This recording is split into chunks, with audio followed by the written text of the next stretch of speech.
Allô tout le monde, bienvenue dans le balado C'est dans ta tête de Santé mentale Québec Chaudière-Appalaches. Notre astuce du mois, c'est choisir, puis plus spécifiquement sur l'autodétermination. Là, pour faire simple, pour vous expliquer c'est quoi puis en quoi ça consiste, ben, je vous dirais que c'est la capacité d'agir en fonction de nos valeurs puis de nos besoins. Puis c'est de se sentir en contrôle de ce qu'on décide. Puis pour ceux qui connaissent nos services là, chez Santé mentale Québec Chaudière-Appalaches, vous avez sans doute vu passer notre nouveau volet de la bande des sept avec nos trousses éducatives, entre autres. Elles sont vraiment très populaires. Puis c'est qu'il y a d'autres activités offertes en lien avec ce nouveau service-là, comme entre autres la conférence pour les parents que j'ai mis sur pied. Puis c'est pour vous dire, tu sais, je me suis inspirée de la théorie de l'autodétermination pour vous apporter des trucs au quotidien dans cette conférence-là. Fait que c'est pour dire à quel point ça touche plusieurs sphères de nos vies, cette théorie-là. C'est pas juste apparenté au milieu de travail. Ça touche n'importe quelle sphère de notre milieu. Donc, je n'irai pas plus loin dans mes explications parce que j'ai une invitée avec moi qui dédie ses recherches scientifiques sur le sujet pour ses études doctorales. Je vais lui laisser expliquer son parcours dans quelques instants. Bonne écoute.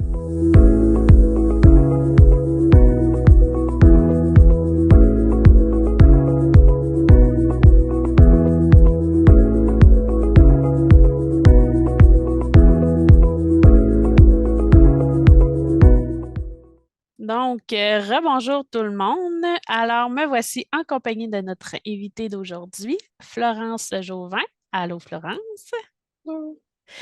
Je voulais d'abord te remercier là, d'avoir accepté notre invitation à participer à notre balado C'est dans ta tête. Puis avant de commencer, j'aimerais ça que tu te présentes un peu à nos auditeurs pour dire c'est quoi ton parcours, puis aussi qu'est-ce qui t'a mené à vouloir aller étudier dans ce sujet-là de l'autodétermination. Oui, en fait, moi, je suis doctorante en troisième année en psychologie, puis je me spécialise en psychologie du travail et brièvement en psychologie du sport également. En fait, j'ai fait mon baccalauréat à l'Université Concordia à Montréal, puis ensuite, j'ai décidé de poursuivre au doctorat à l'UQAM pour pouvoir travailler avec Jacques Forêt, qui est un expert sur la motivation humaine au Québec. Mhm. Euh, Puis en fait, au niveau plus personnel, ce qui m'a mené vers justement ce domaine de recherche-là, j'ai grandi dans l'environnement du sport, puis j'ai rapidement vu en fait comment est-ce que l'environnement dans lequel je pratiquais mon sport avait un impact sur moi, sur comment je me sentais dans mon équipe. En fait, je suis dans le soccer, là, personnellement. OK, OK. Comment est-ce que, par exemple, mon entraîneur avait une influence sur mon bien-être en pratique, en match, sur ma performance. Donc, j'ai commencé, au cours de mon baccalauréat, j'ai commencé à lire un peu plus des articles sur la psychologie du sport. Puis, ça m'a comme dirigée vers la motivation, vers la passion un peu brièvement. Euh, Puis j'ai donc découvert là, la théorie de l'autodétermination qui résonnait beaucoup, beaucoup avec mon vécu dans le Mhm. sport. Puis donc, en fait, c'est vraiment ça, là, en lisant sur le sujet, je trouvais que c'était hyper représentatif de la vie en soi, tu sais, de l'environnement sportif. Puis après ça, je le voyais également dans mes milieux de travail. Donc, c'est ce qui m'a dirigé un peu là, vers Jacques en soi. J'ai Mhm. commencé à travailler avec lui. Puis, Ben, voyons, Monsieur Forêt, justement, c'était un de nos experts de contenu pour notre campagne annuelle Choisir.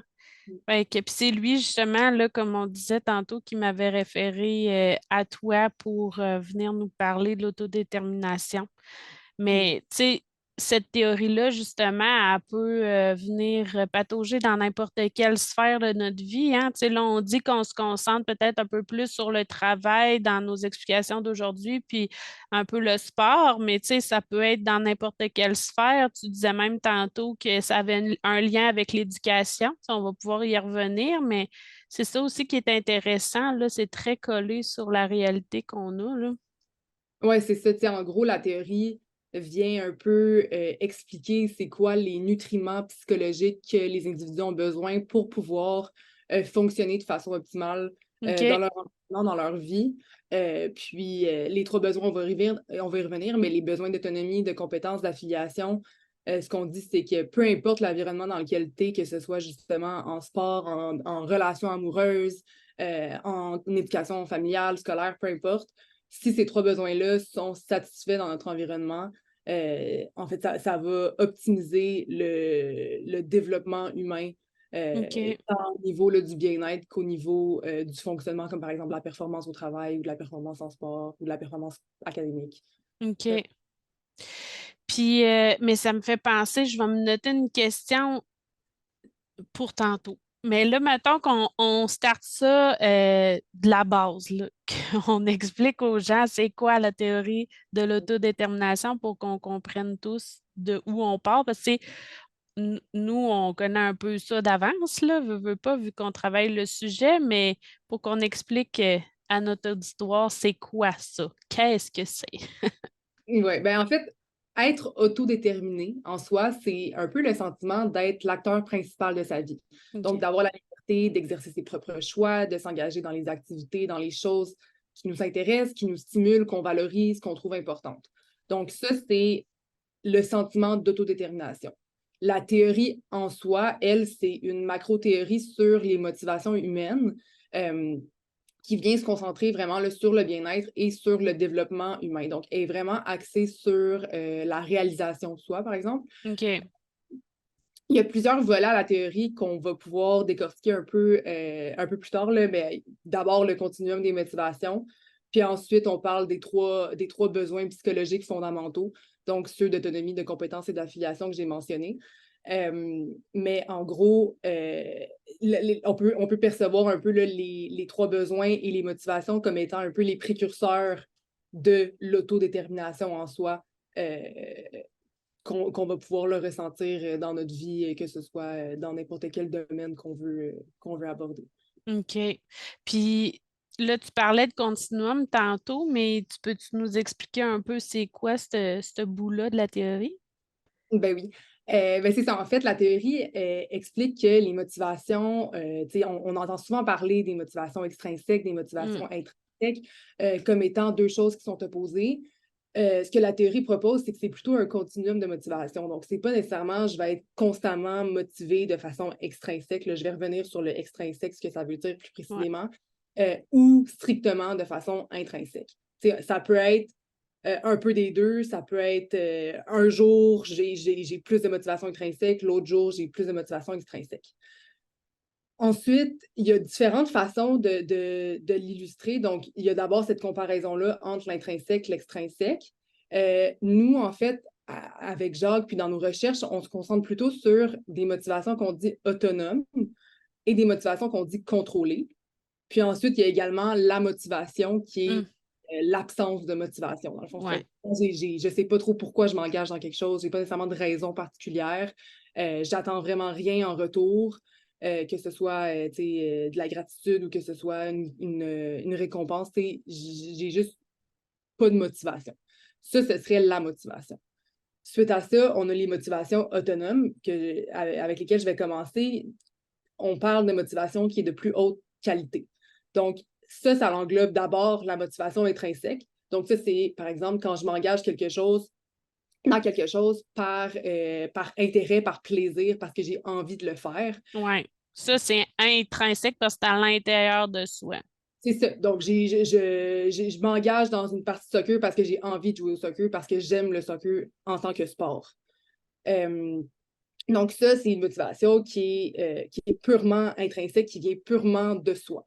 Mhm. Suite à ça, dans les motivations autonomes, on retrouve la régulation identifiée, qu'on dit. Donc, ça, en fait, c'est quand je m'engage dans quelque chose parce que, en fait, c'est important de le faire parce que je reconnais l'importance de s'engager dans cette Ça, action-là, cette c'est ça. activité. Ça a une grande valeur, mettons. Par exemple, mettons, je reviens, je décide de faire du sport parce que je sais que ça a un impact positif sur Ouais. ma santé. Ou, par exemple, je choisis d'arrêter de fumer parce qu'encore une fois, je sais à quel point ça peut être nuisible pour ma santé. Mhm. Ça, ce serait une motivation ou une régulation, pour être plus correct dans les termes, identifiés. Après ça, il y a la motivation qu'on dit, ou la régulation, encore une fois, qu'on dit intégrée, qui est un peu ambiguë au niveau de la recherche, simplement parce que au niveau des analyses statistiques, on a de la difficulté à la distinguer de la motivation intrinsèque et de la régulation identifiée. Donc, généralement, nous, on décide de la laisser de côté, mais reste que je la mentionne juste parce que dans la Elle est théorie, là. elle Ouais. existe.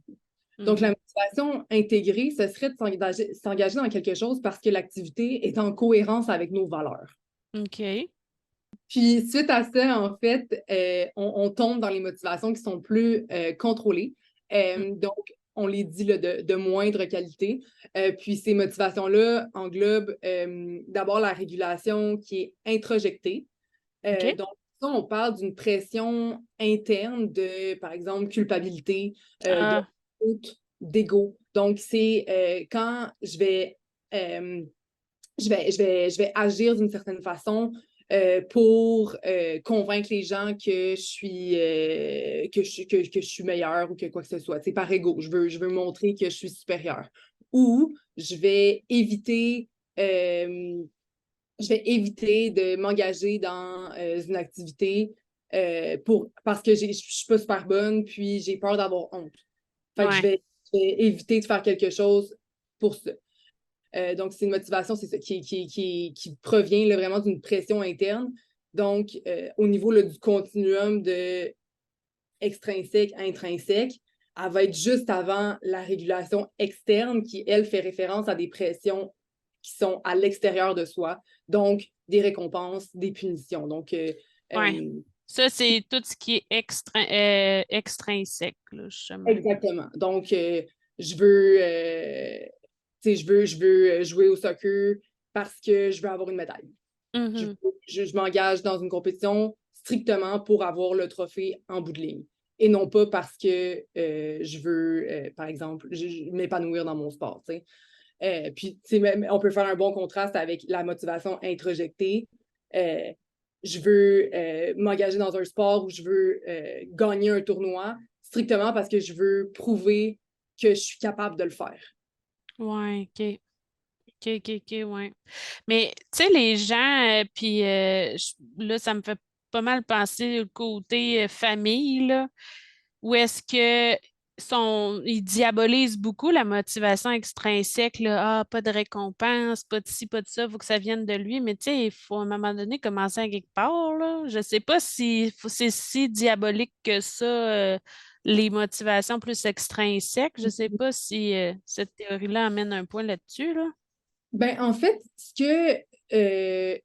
que font les punitions ou bien les récompenses, puis ça, on parle pas de je donne une récompense à mon enfant puis quand je deviens contrôlant. C'est pas ça le point, c'est plus en termes de quand tu continues à le faire de façon régulière à long terme. Si, par exemple, je dis à mon enfant à chaque fois, en fait, je te donne 5 $ si tu fais le ménage.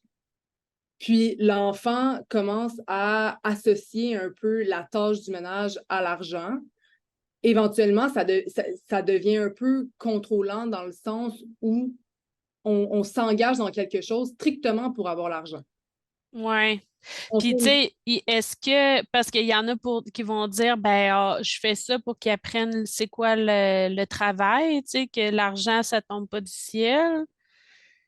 Mais il faut juste, comme toujours, avoir la twist dans le fond au début, tu sais, il y a peut-être la motivation, mais tu sais, quand que justement c'est intégré puis qu'il commence à le faire de lui-même puis que j'ai plus besoin de dire, ben on engage d'autres défis pour que lui est comme acquis puis on essaye plus de le féliciter pour que justement ça devienne dans d'autres dans l'autre continuum. En fait, je vais faire du pouce là, sur ce que tu viens de dire par rapport à féliciter, parce qu'effectivement, le concept de reconnaissance, c'est quelque chose qui est mis de l'avant par la théorie, parce que la reconnaissance en soi, c'est un peu comme une récompense qui est pas tangible en soi, mais ça reste que ça provient de l'externe, puis ça renforce en fait le comportement, dans le sens qu'on partage à l'individu en question, que ce soit un enfant, un employé, un athlète, peu importe, que le comportement est désiré et qu'on tente de le reproduire. Après, la théorie dirait, il y a une question un peu de contingence de feedback ou de rétroaction qui est contingente à la performance ou de récompense qui est contingente à la performance plutôt. Donc, quand, par exemple, il y a une différence entre donner une récompense à chaque fois que le comportement est fait versus donner une récompense de temps en temps pour reconnaître notre appréciation puis reconnaître que le comportement est positif. Donc, par exemple, de donner de l'argent à son enfant, c'est un peu de façon aléatoire, dans le sens comme hey, j'ai vraiment apprécié tout le ménage que tu as fait au cours des derniers mois. Comme c'est super important de faire ça pour la maison, pour que la famille puisse que la maison Ouais, elle soit propre et que t'aides dans la famille et tout ça, là. Ouais. exactement, c'est ça, c'est pour le roulement dans la famille puis tout, puis Ouais. que la semaine se passe bien, là, Que finalement. la charge soit pas juste soit à la maman ou le papa ou, tu sais, aux parents, bref, là. Exactement, donc d'expliquer vraiment en quoi est-ce que cette action-là en soi est positive puis qu'est-ce qu'elle apporte. Mhm. Donc voilà, je te remercie, je te récompense puis tout. Versus si je te dis à chaque fois que tu passes la balayeuse, je te donne 5 euh, ben là, en fait, ce que ça fait, c'est que l'enfant associe en fait, je vais juste le faire pour recevoir mon 5 donc je ne vais pas nécessairement comprendre l'importance derrière la tâche de faire la balayeuse, qu'est-ce que ça l'apporte en bout de ligne. Ouais. Ben, parce que au pire, si le parent prend le temps d'expliquer, même si c'est à chaque fois, si au moins il prend le temps d'expliquer que ça contribue à aider la famille, tu sais, il me vient un flash où est-ce que des fois j'entendais, tu sais, des parents, puis là on parlait de sport aussi, là, mais des parents donner de l'argent si tu comptes un but, tu sais. Mm. Ça, là, je veux dire, Ouais. c'est encore pire selon moi que la balayeuse, là. Parce que, Mm. ben, tu sais, à part que de peut-être faire gagner ton équipe, je veux dire, ça n'apporte pas grand-chose. Ben, en tout cas, je sais pas si je me trompe, là. Je sais Non, pas non, si... non, effectivement, effectivement. Ben, en fait, c'est que, puis aussi, ce qu'on a vu dans les études, c'est que, en fait, quand quelqu'un, mettons qu'on prend, l'étude en soi, je me souviens plus c'était quoi le contexte, c'était quoi le comportement qui était reproduit, mais en fait, on prend des gens qui font d'abord quelque chose par motivation intrinsèque. Donc, par exemple, qu'on leur dit, on leur donne le défi de faire une tâche cognitive, là, par exemple un casse-tête, peu importe. Puis, on leur dit strictement euh, de faire le casse-tête, par exemple, sans nécessairement avoir de récompense ou quoi que ce soit. Fait que les gens, ils font leur casse-tête et tout. Puis, ils sont motivés à le faire parce qu'ils veulent ils veulent le réussir. Ils veulent le Mhm. faire juste parce c'est ça, c'est un défi. Fait qu'ils veulent le relever puis tout. Puis ensuite, on leur donne une récompense quand ils réussissent à le faire. Ben, en fait, ce qu'on voit, c'est qu'en bout de ligne, leur désir d'accomplir la tâche en soi est comme diminué parce que, Ah, en fait, ils n'ont plus nécessairement l'envie de se surpasser puis de résoudre le défi, mais leur motivation vient strictement être liée à la récompense en soi. Puis c'est comme si ça shiftait l'envie. ouais. Puis, tu sais, même, on parle justement du sport puis de payer si tu comptes un but, mais ça peut quasiment nuire à long terme à ce que le jeune veuille poursuivre dans son sport, si je fais le parallèle, parce que là, il va rien que penser à l'argent. Tu sais, oui, si tu deviens un joueur professionnel, tu vas en faire de l'argent, mais tu sais, c'est que ça peut carrément faire en sorte que, mettons, rendu à l'adolescence, où tu sais, ils veulent carrément arrêter son sport parce qu'ils l'aiment même plus. Il a juste, tu sais, tranquillement égrené toute la motivation qu'il pouvait avoir par rapport à ça. Le danger des récompenses, c'est qu'est-ce qui se passe quand on les enlève. Ouais.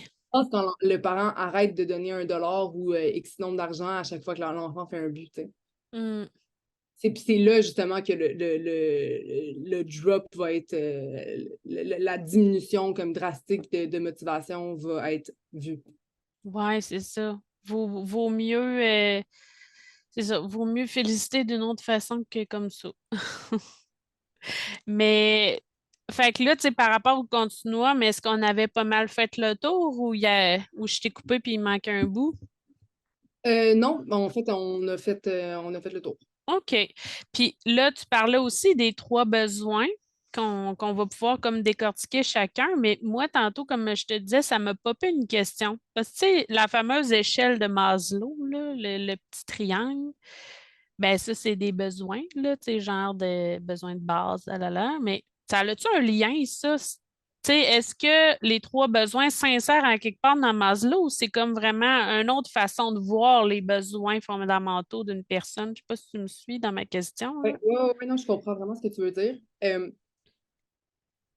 Je pense pas, théoriquement parlant, je pense pas qu'il y ait un lien OK.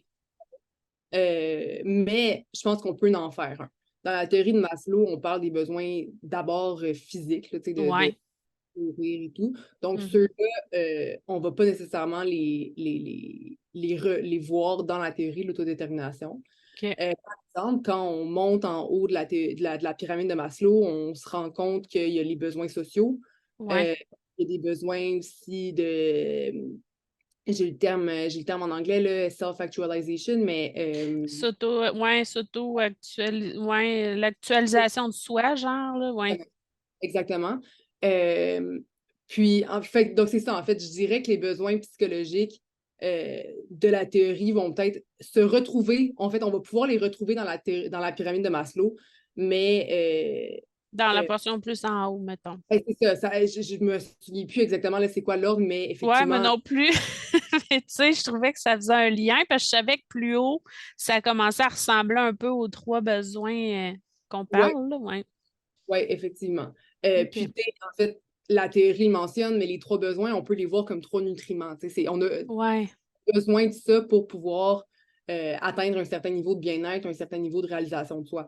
Donc, tu sais, c'est sûr, je ne suis pas en train d'argumenter que sont aussi importantes d'avoir de l'eau, que d'avoir de l'eau et Ouais, de non, non. se mettre sous la dent, mais reste que c'est des besoins qui sont, on dit, essentiels pour chaque individu. Mhm. Euh, donc, les trois besoins, comme j'ai mentionné brièvement tantôt, là, mais on parle d'autonomie, de compétence et d'affiliation. Donc, au Ben, niveau. il y a que l'affiliation. Tu sais, on le sait, si quelqu'un s'isole, tu sais, ça va être la dépression, tu sais, quand, justement, quand t'as plus de contact avec ton entourage ou quand même que c'est pas tes amis, juste des gens, tout court, tu sais, on voit une différence, là. Mm. Ah oui, non, définitivement. Puis, en fait, ce qui est important au niveau de l'affiliation, c'est, tu sais, on la décrit comme étant un besoin d'avoir des relations qui sont significatives, mais surtout réciproques euh, OK. avec les gens avec qui nous entourent. Fait qu'encore une fois, là, que ce soit nos collègues de classe, que ce soit nos collègues de travail, que ce soit Nos euh, voisins. que ce Ouais, soit euh, tu sais, je pense, moi, le volet de réciprocité est assez important dans le sens où c'est pas juste moi, j'apprécie la personne, mais je ressens aussi que la personne m'apprécie. OK, ouais. C'est quelque chose qui est super important. Euh, donc, c'est ça, évidemment, là, les humains, on est des êtres sociaux. Donc, c'est quelque chose qui est super important pour tous. Puis, c'est Ouais, pas puis la pandémie nous rappelle constamment qu'on a été privés de ce besoin-là. effectivement. Puis, tu sais, je pense que ça peut être aussi propre à chacun à savoir certaines personnes d'avoir une relation qui est significative au travail, c'est assez versus d'autres Ouais. avec plus de gens. Puis à chacun sa façon. Là, C'est ça. J'imagine qu'il n'y a pas de quota de dire qu'il faut absolument que tu en aies tant. Tu sais, tant que tu en as au moins une, c'est ce qui compte dans le fond. exactement, exactement. Donc ça, ce serait le besoin d'affiliation. Ensuite, le besoin de compétence, c'est en fait le sentiment de maîtriser son environnement. Donc, le sentiment de se sentir bon, de se sentir efficace. Ça, par exemple, moi, je peux facilement faire le lien avec mon expérience avec le soccer, dans le sens où je sais très bien que quand je suis sur un terrain de soccer, puis que ça fait plusieurs passes que je fais un peu n'importe comment, ou je tire à côté du but, ou peu importe, puis là, je commence à me sentir de moins en moins bonne, ben, je commence à me fâcher après moi-même, je suis moins de bonne humeur, puis c'est un peu un cercle vicieux dans le sens que je suis moins de bonne humeur, puis je commence à performer moins bien, puis Mhm. je suis encore plus fâchée après moi-même et compagnie, tu sais. Est-ce que ce côté-là, justement, du sentiment de compétence, si, comme tu viens de parler dans ton exemple, ça commence à dégringoler, est-ce que le côté, justement, affiliation avec ton équipe, c'est capable de venir comme t'aider à reprendre le dessus puis te recrinquer ou? C'est une bonne question. Je dirais que les trois besoins en soi, tu sais, c'est drôle parce qu'on peut les observer de façon individuelle ou on peut les observer comme étant la Un satisfaction tout. psychologique, un tout, c'est ça. OK. Euh, les trois, selon ce que je dirais, c'est que les trois devraient techniquement être là. Puis c'est sûr qu'il y en a OK. certains, pour certaines personnes, qui pèsent plus. Dans différents Hmm. contextes, parfois l'autonomie va avoir plus de poids, la compétence va avoir plus de poids. Ça Si je dépend de pense la personnalité de la personne, j'imagine, là. exactement, Son moi, caractère, puis... exactement. Puis, mettons, pour répondre à ta question, puis je me base strictement sur mon expérience personnelle, mais quand je me sens pas bonne, je me sens pas compétente, peu importe ce que coéquipières vont me dire, OK, ouais. ça ne pas nécessairement faire de différence parce que je suis déjà dans ma tête, je suis déjà en train de. Mon sentiment de compétence, il est déjà bas. Donc, personnellement, moi, je pense pas que ça fait une différence. Mais effectivement, dans certaines situations, ça peut venir un peu pallier pour. OK. Euh, c'est ça. Ben, en fait, est-ce que je réponds à ta question? Parfaitement.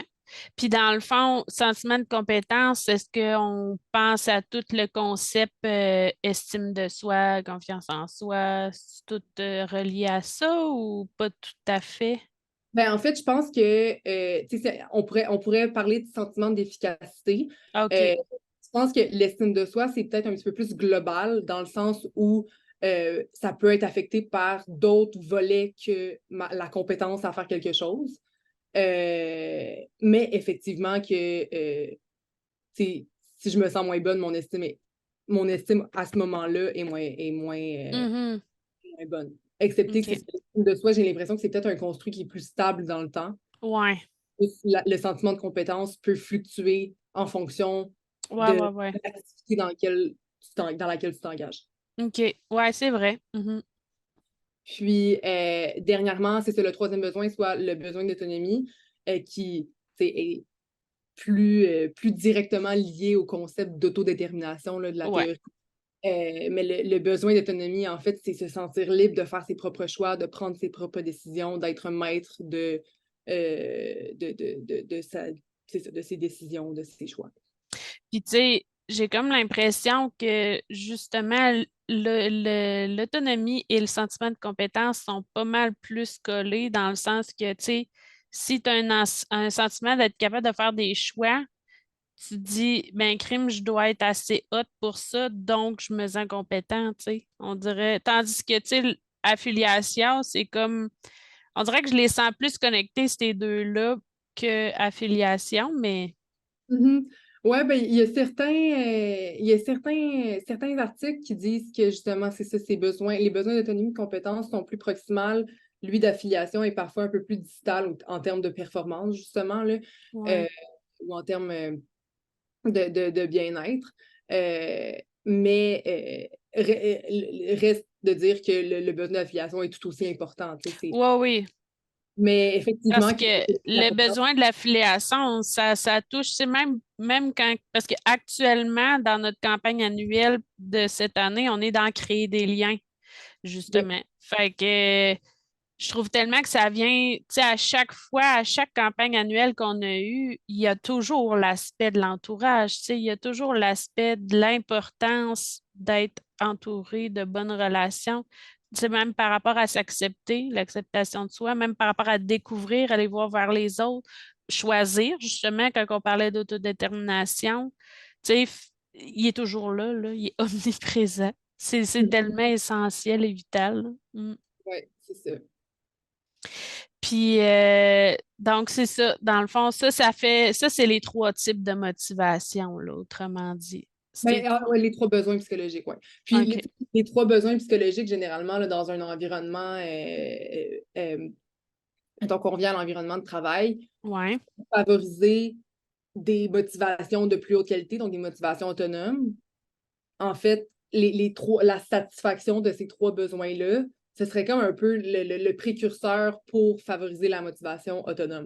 OK. Donc, si dans mon milieu de travail, je me sens bien, je me sens autonome, je me sens affiliée ou je me sens connectée avec mes collègues, ben, généralement, je vais avoir plus envie d'aller au travail. Mm. Je vais reconnaître l'importance de mon travail. Je vais vouloir travailler pour pouvoir faire progresser l'équipe de travail en soi. Donc, on va se rapprocher plutôt des motivations autonomes. Versus si je m'entends pas bien avec mes collègues, je me sens pas bon, mais j'ai besoin de faire de l'argent, Ouais. ça va plus pencher vers justement des motivations qui sont plus extrinsèques, plus contrôlées. OK. Puis, tu sais, en quoi, dans le fond, réside la force de cette théorie-là de l'autodétermination versus les autres théories? Euh, Moi, une des choses que j'aime beaucoup, puis je le mentionne, est-ce que c'est une force sur papier? Pas nécessairement, mais c'est une théorie qui s'ancre dans la psychologie positive, donc qui vraiment réside dans euh, l'épanouissement humain. Mhm. Chose que je trouve que ça rajoute une certaine candeur à la théorie euh, en fait, c'est comme c'est comme plus léger, on dirait. Je sais pas Ouais, comment l'expliquer exactement, là, mais je trouve que d'avoir un point de vue, d'avoir une perspective positive face à l'épanouissement humain, c'est quelque chose qui la distingue de plusieurs théories en psycho. Euh, mhm. puis, bref, je le mentionne. Une autre grande force, c'est, ben, on l'a mentionné un petit peu plus tôt, mais c'est sa capacité à se généraliser à divers Ouais, contextes. Dans le sens que, tranche de vie, mais au début de l'été, on est allé dans le congrès de la théorie de l'autodétermination, où est-ce qu'on OK. avait environ 600 chercheurs à travers le monde qui se spécialisent là, sur la théorie. Puis, on voyait des gens dans le milieu médical, on voyait des gens en spiritualité, on voyait des gens en éducation, puis tout ça peut être lié à la Ah théorie ouais. de l'autodétermination. Donc, je trouvais ça beau de voir à quel point est-ce que l'éventail de mise en application est large. Puis le côté médical, c'était-tu par rapport, comment je pourrais dire, c'était-tu par rapport au gestionnaire, comment bien gérer ton équipe de travail, dans le fond? Oui, c'est ça. En fait, OK. c'est du travail, mais dans un environnement de Médical. santé. OK. OK. OK. Parce que Euh, tu n'as pas dit en plus tantôt, avant qu'on starte l'enregistrement, que l'échelle qui permet, je ne sais plus c'était laquelle, là, tu disais qu'elle était d'abord, elle venait du milieu de l'éducation, puis ça a été transposé. ouais, ben c'est ça. En fait, c'est ça. En, en fait, en recherche, là, on utilise des échelles de mesure où est-ce qu'on vient mesurer les différentes qualités de motivation, où est-ce qu'on vient mesurer la satisfaction ou bien la frustration, on va y venir un petit peu plus tard, là, des besoins psychologiques, mais on vient également mesurer en fait la perception qu'ont les gestionnaires ou les entraîneurs ou les professeurs, par exemple, de venir la perception, je vais rephraser, là, la perception, mettons, que moi j'aurais, que mon gestionnaire vient soutenir mes besoins. Fait que moi, je OK. viens mesurer, en fait, ma perception des besoins, des comportements, pardon, de mon gestionnaire. OK. En fait, on vient, c'est ça. Comment est-ce que je perçois que mon gestionnaire me soutient? Est-ce que je perçois que mon gestionnaire comprend comment je me sens? Est-ce que je perçois que mon gestionnaire me manipule un peu pour pour que je fasse des tâches? Est-ce que je perçois que mon gestionnaire me donne des choix dans mon emploi ou pas? C'est des choses comme ça. Puis, ces échelles-là, en fait, proviennent de comportements qui ont été identifiés par les chercheurs de la théorie de l'autodétermination. Puis ces 10 comportements-là, eux, peuvent être retrouvés tant dans le milieu de l'éducation que dans le milieu, par exemple, du travail ou Mhm. du sport, là, donc d'une relation athlète et entraîneur. OK. Puis, dans le fond, ces résultats-là servent à aider le gestionnaire ou à travailler sur les perceptions de l'employé? Ben, c'est ça, en fait. Il y a plusieurs choses qui peuvent être, qui peuvent être faites. OK. Euh, la première qui me vient en tête, c'est plus en lien avec les gestionnaires, effectivement.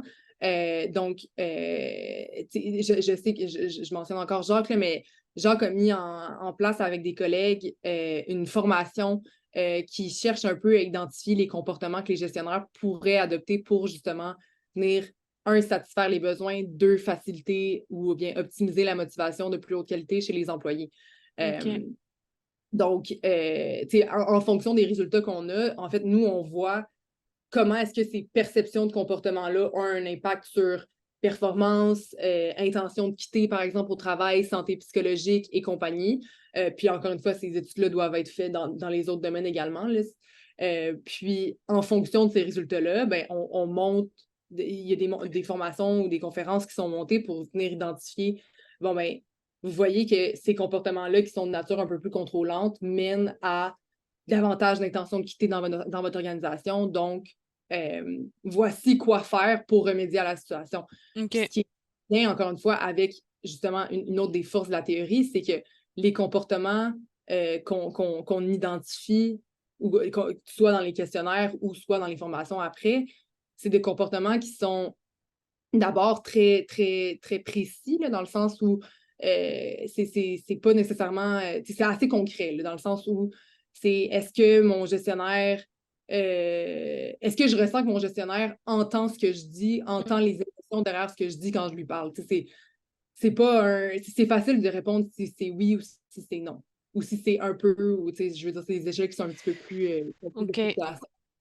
Donc, ce que je veux dire par là, c'est que ça va être facile après ça de venir ajuster le comportement. Ouais, Euh, c'est ça.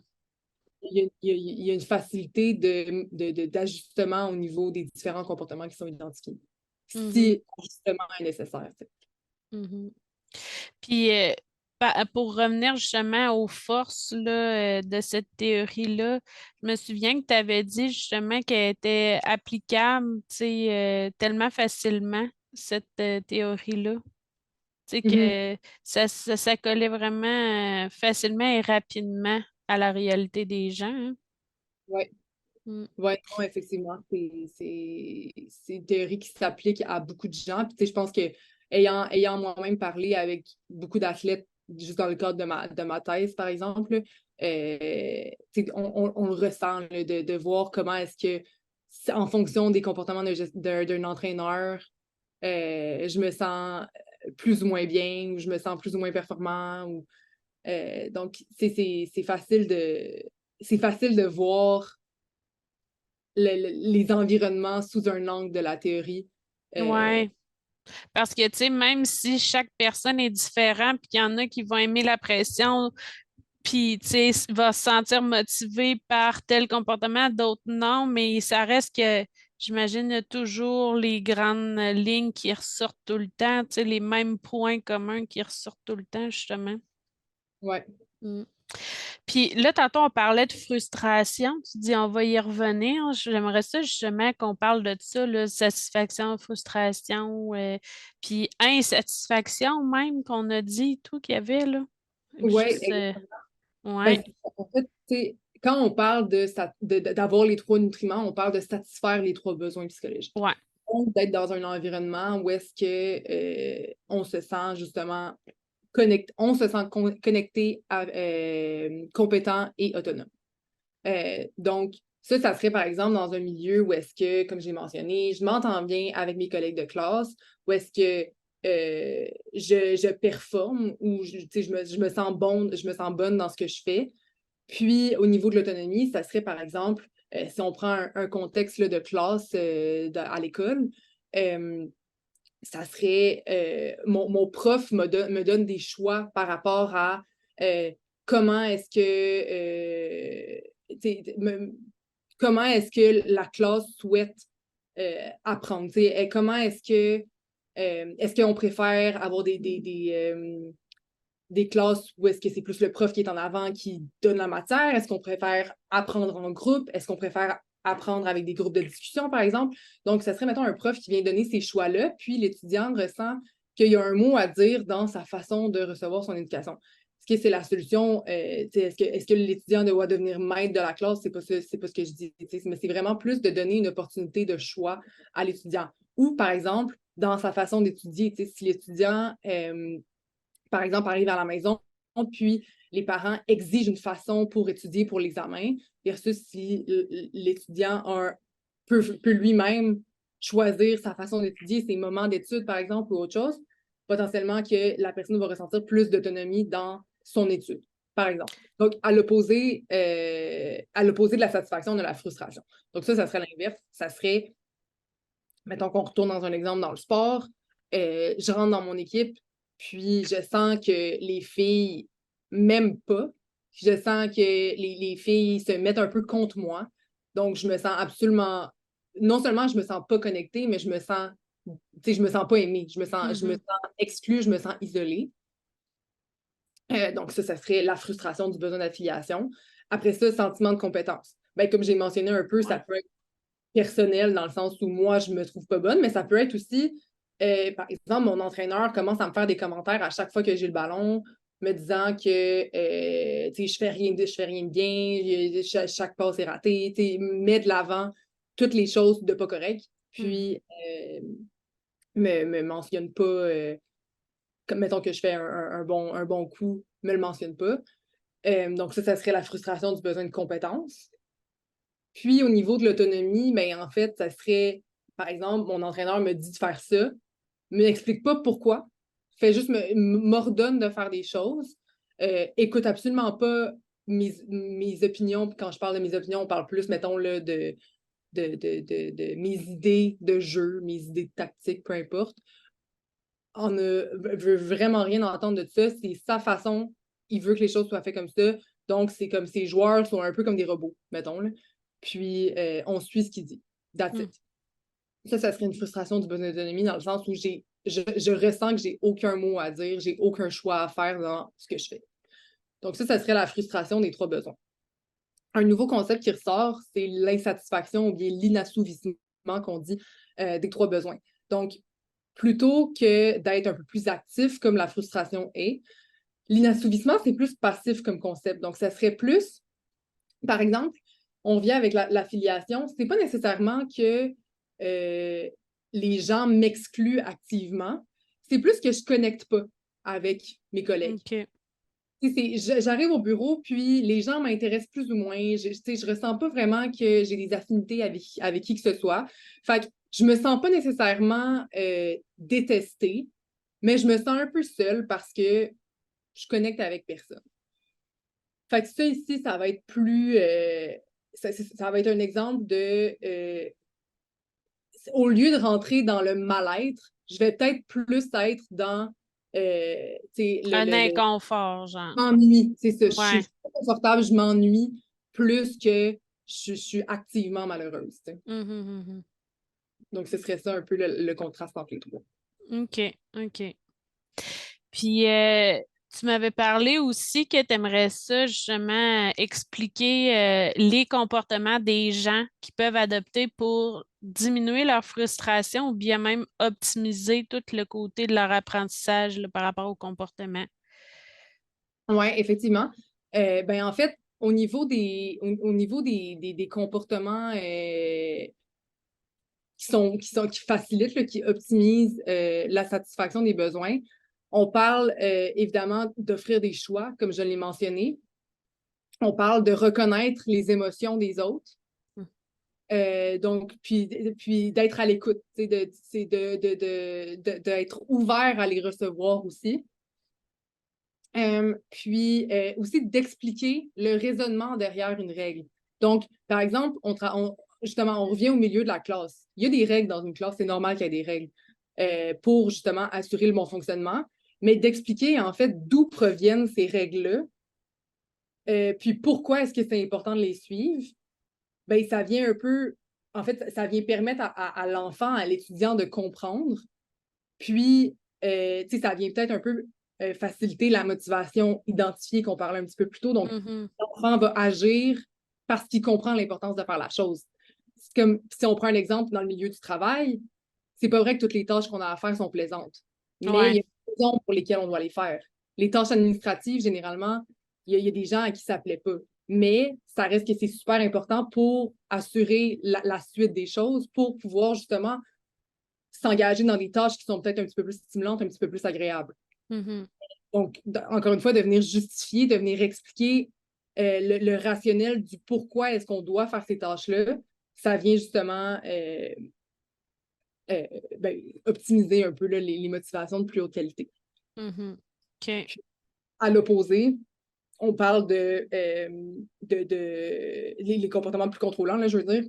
On parle de menacer, donc de dire genre, tu fais ça, sinon ça. Euh, ça, évidemment, c'est plus contrôlant. D'utiliser la culpabilité des gens aussi. Euh, qu'on, en fait, qu'on recommande pas, évidemment, mais dans le sens où de prendre les gens par Ouais, euh, jouer sur les cordes sensibles, là, soit la culpabilité ou même la honte ou menacer un peu l'ego. Ouais, exactement. ouais. Puis d'ordonner. Mm. Je l'ai mentionné tantôt. C'est souvent, en fait, puis là, les comportements que je nomme, on dirait un peu que c'est des contrastes dans le sens où, au niveau de la recherche, c'est souvent des comportements c'est une échelle, tout ça, c'est sur une même échelle, puis on vient un peu renverser les éléments qui sont plus négatifs pour avoir un score total. Donc, techniquement, on s'attend à ce qu'un gestionnaire fasse moins de comportements négatifs et plus de comportements positifs. Bref, c'est ce que je veux dire, là. Puis sinon, il y a également justement de traiter les gens comme des robots, comme j'ai mentionné un petit peu plus Mm. tôt. Là. Donc, de dire tu fais ça sans expliquer pourquoi, encore une fois. Là. Ou même Donc, de mépriser aussi. Tu sais, ouais, quand on parlait de relations réciproques, hein, ouais, j'imagine que c'est tout, ça a un lien, là. ouais, Un ouais, boss qui méprise ou c'est ça, qui se pense bon, puis que... ouais. Mm. Non, c'est ça. Puis aussi, je voulais en parler un petit peu plus tôt, ça m'est sorti de la tête, mais le lien entre, en fait, le lien, ou plutôt la distinction entre l'autonomie puis l'indépendance. Oui, j'avais hâte qu'on en parle de tout ça. J'allais te poser la question, ça tombe bien que tu en parles. Oui, ben en fait, je trouve que le parallèle se fait bien quand on parle des comportements des gestionnaires parce que encore une fois, tu sais, le soutien à l'autonomie peut être confondu avec l'offre d'indépendance. Euh, Mhm. Puis un ne veut pas dire l'autre, dans le sens où je peux soutenir l'autonomie de mon employé, je peux lui offrir des choix et ces choix peuvent inclure d'avoir plus d'indépendance dans son travail ou dans son sport ou dans son parcours académique, par exemple, euh, sans nécessaire, mais en restant dans le choix, dans le sens que même si j'offre la possibilité à quelqu'un, puis encore une fois, on revient un peu aux différences individuelles de tous et chacun, je veux dire, mettons qu'on a un groupe d'étudiants, il y en a qui vont vouloir être beaucoup plus autonomes, beaucoup plus indépendants dans leurs études, versus d'autres vont avoir besoin de plus de soutien. Donc, d'offrir ce choix-là permet aux gens de un peu prendre le chemin qui leur convient le mieux. Donc, si je décide d'être indépendant, c'est parfait, puis je peux être plus seule un peu dans mon parcours parce que je décide, parce que je fais le choix d'être seule, mais je sais que j'ai toujours l'option d'avoir, j'ai tout le temps un autre choix, dans le sens que mon prof est quand même là.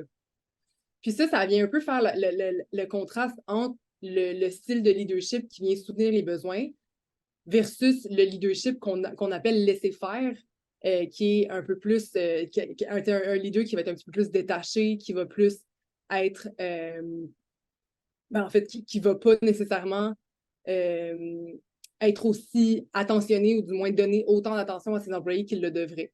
Juste parce OK. qu'il est détaché, il s'en fout un petit peu plus. Donc, la ligne est très mince entre Ouais. Mettons un leader qui est plus dans le laisser-faire, lui va miser sur l'indépendance des gens parce il va pas nécessairement être, il va pas nécessairement, euh, j'ai juste le mot care en tête, là, mais il va pas Prendre nécessairement soin. Ouais, prendre soin, c'est ça, de ses responsabilités finalement. Il va pas prendre ses ouais. responsabilités.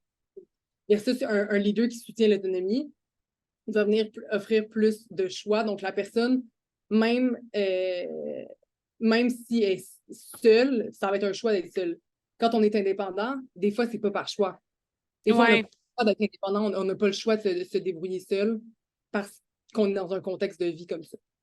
Mais tu sais, mettons, parce que là, pour avoir un exemple, je sais pas si tu en as un exemple concret là, de, tu sais, par rapport à telle tâche, si ça serait de l'autonomie, ça serait ça, mais si ça serait de l'indépendance, ça serait ça. Parce que là, on dirait que la façon que je le comprends, c'est comme si autonomie, tu es face à un enfant, puis c'est toi qui as encore le contrôle. Tu lui dis, tu veux-tu mettre le t-shirt bleu ou le t-shirt jaune? Ça serait comme de l'autonomie. Il aurait choisi malgré que c'est nous qui avons comme le contrôle qu'aujourd'hui c'est un t-shirt, c'est pas une robe, mettons, je sais pas comment le dire, mais tandis que de l'indépendance, c'est comme, tu sais, je m'en fous.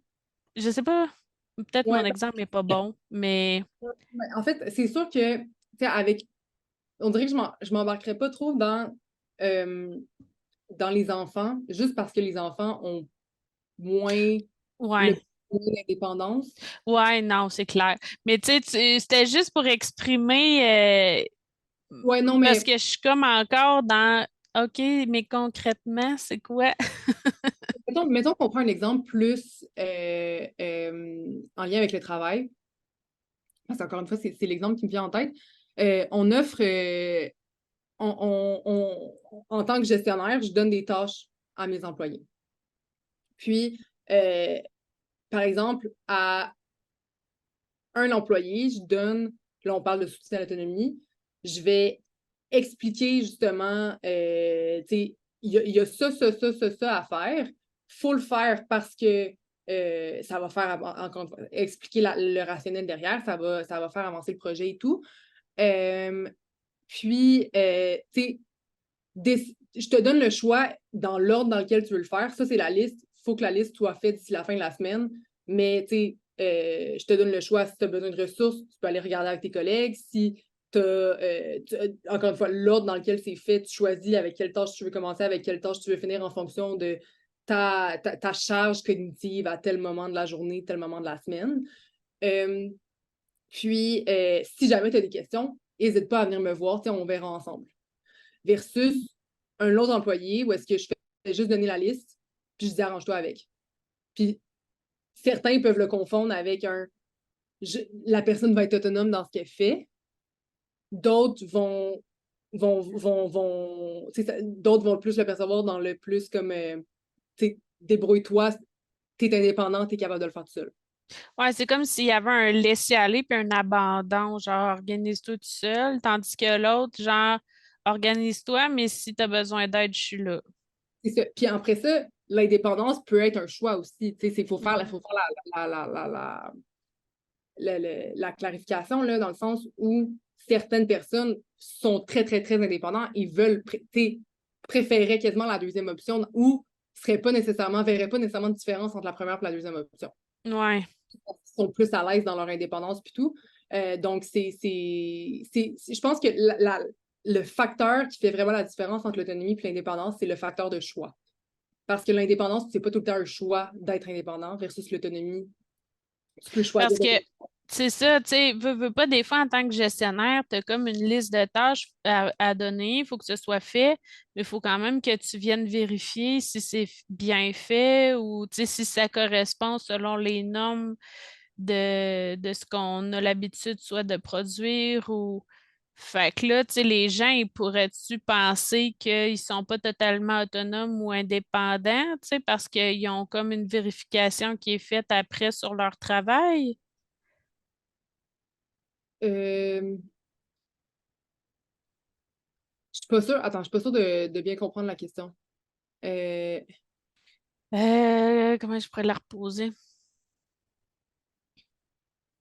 Parce que, tu sais, mettons, que tu as un projet à accomplir, puis l'employé se voit attribuer, ben toi, il faut que tu fasses comme telle tâche. Ben, tu sais, à un moment donné, il y a comme tu sais, il y a des comptes rendus à rendre, tu sais, t'es rendu où, blablabla, mais tu sais, si l'employé te répond, mais tu sais, je vais vous le dire si j'ai un problème ou je vais vous faire les suivis, tu sais, on dirait que ça l'agace que on demande des comptes rendus ou pour savoir où est-ce qu'on en est rendu. Tu sais, c'est-tu parce que justement, cette personne-là a plus besoin d'indépendance puis que l'autonomie lui suffit pas. Parce que tu sais, l'autonomie, de la façon que je le vois, c'est comme si le gestionnaire reste encore un peu rattaché à ce qu'il faut que ce soit fait. Tu sais, oui, on donne comme une liste de trucs à faire à l'employé, mais il faut quand même venir vérifier à la fin si c'est selon les normes de ce qu'on a l'habitude de donner, là. Oui, ben, tu sais, en fait, tu sais, je pense que dans un contexte, mettons, de travail, le lien avec le gestionnaire doit rester, dans le sens où tu es dans un milieu qui est structuré, puis la structure est importante. Euh, Après, tu sais, fait à un certain point, je pense que l'employé est au courant que il y a des exigences en termes tu sais, de compte rendu, par exemple, ou les normes dans lesquelles ça doit être fait, puis tout. Fait il y a façon de d'être autonome tout en restant dans la structure professionnelle dans laquelle tu es. Je ferais pas nécessairement le contraste avec l'indépendance dans ce contexte-là, dans le sens où quelqu'un qui est hyper indépendant, qui veut absolument être, que les choses soient faites à sa façon constamment, euh, ben, cette personne-là, tu sais, Est-ce serait que épanouie dans un contexte parce que cette personne-là est elle-même son gestionnaire, tu sais. Ouais, c'est ça, je partais pour dire, tu sais, est-ce que justement ceux qui sont travailleurs autonomes ont plus le profil d'indépendance versus d'autonomie? Ça serait intéressant à regarder. Honnêtement, je sais pas. Tu sais, d'emblée, on pourrait dire sûrement, mais c'est une bonne question. Plutôt, puis, tu sais, l'indépendance puis l'autonomie vont quand même être. Ces personnes-là, est-ce qu'ils vont rechercher de l'indépendance ou ils vont chercher de l'autonomie? Parce que ça peut Ah, être les deux. Puis ces personnes-là peuvent être, tu sais, peuvent vouloir être extrêmement autonomes dans leur milieu de travail, mais ne pas nécessairement être quelqu'un de super indépendant, puis dans une autre sphère de vie, euh, être beaucoup plus, comme tu sais, se fier beaucoup plus, ou dans le sens dépendre un peu plus de leurs entourages au niveau plus personnel, par exemple, ou au niveau sportif, par exemple. Euh, donc, OK. c'est ça, c'est pas nécessairement un versus l'autre, dans le sens autonomie versus indépendance, c'est plus de garder en tête que, puis on dirait, je le vois surtout dans un contexte de leadership, justement, que de soutenir l'autonomie ne veut pas dire de forcer les gens à être indépendants. OK. C'est ça la nuance que je voulais faire. OK. Ouais. OK. Puis que, ouais, je comprends. Sinon, avais-tu d'autres points, toi, que tu trouves qu'on n'aurait peut-être pas abordé encore? Parce que selon moi, on a fait le tour, mais c'est sûr que c'est toi la spécialiste du domaine. Je sais pas si tu trouvais que ça faisait le tour, hein. Ouais, ben, un autre truc que j'ai pas mentionné, que je trouve quand même important, parce que moi, en apprenant sur la théorie, c'était quand même quelque chose avec lequel j'avais un petit peu plus de difficulté à comprendre. Puis en fait, c'est simplement que les gens vont être dans un environnement qui va satisfaire, insatisfaire ou bien frustrer leurs besoins. Mais c'est pas nécessairement moi qui est à la recherche de satisfaire mon besoin. Fait que c'est pas euh, être dans un environnement qui satisfait tes besoins, c'est pas moi, je suis à la recherche de créer des connexions, moi, je suis à la recherche de faire des choix pour moi, puis tout. C'est vraiment plus mon environnement, donc mes collègues, donc mon gestionnaire, vont me permettre de ressentir ça. OK. Donc, c'est ça, tu sais, quand on parle d'être acteur, c'est ça, de pouvoir faire ses choix puis de pouvoir être acteur de sa vie, c'est un besoin qui va être satisfait quand l'environnement dans lequel on va être va nous permettre de le faire d'emblée et non pas quand on va devoir se battre pour pouvoir faire nos choix. OK. Fait que, tu sais, quelqu'un, justement, qui est dans un milieu de travail qui se sent pas comblé dans ces trois choix, voyons, pas des choix, mais dans ces trois besoins-là, s'il change de milieu, il va être quand même à la recherche des satisfaire. Mais une fois qu'il va avoir trouvé ce milieu-là, tu sais, c'est le milieu qui va lui apporter finalement. Puis c'est là qu'il va faire qu'il va rester parce que le milieu va lui avoir apporté. Il va avoir comme arrêté d'être à la recherche d'eux, là. Exact, exact. Quand tu cherches un emploi, tu recherches pas un emploi qui va, sur papier, satisfaire ces trois besoins-là. Ça va plus se faire naturellement. Ouais, c'est ça. OK. Ben, merci beaucoup, en tout cas, d'avoir accepté. C'était vraiment intéressant de jaser de ça. Puis je trouve qu'on a démêlé encore plus par rapport à cette théorie-là que ce qu'on fait d'habitude quand on parle de la théorie de l'autodétermination. Fait que merci beaucoup d'avoir participé au Ouais. balado. Merci à vous de m'avoir invité, c'était super intéressant.